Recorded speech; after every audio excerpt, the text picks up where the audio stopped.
இந்திய நாட்டில் மட்டும் இல்ல, இந்திய நாட்டை விட்டு வெளியில எந்த நாட்டுக்கு போனாலும் இந்தியாவின் அடையாளம்னா காந்தியும் அண்ணல் அம்பேத்கரும் தான். உங்களுக்கு தெரியும்னு நினைக்கிறேன்.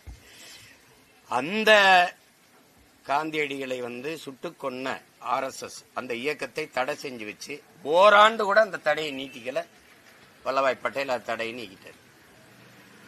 மறுமுறை பலமுறை தடையை விதிச்சு நீக்கிறாங்க.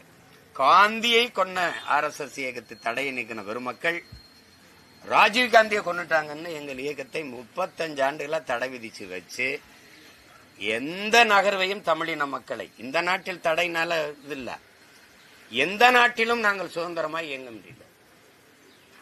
இடுப்புல இருக்கிற குழந்தை இல்ல, கையில இருக்கிற குழந்தை இல்ல, கருவுல இருக்கிற குழந்தையும் பயங்கரவாதியா பாக்குறான். அது ஒரு தேசியத்தின் மீது சுமத்தப்பட்ட ஒரு பெருத்த அவமானமாக இந்த தடையை தன்மானமிக்க தமிழ் பிள்ளைகள் பாக்குறோம். அதை உடைக்கத்தான் இந்த அரும்பாடு ஆட்டிக்கிட்டு இருக்கோம்.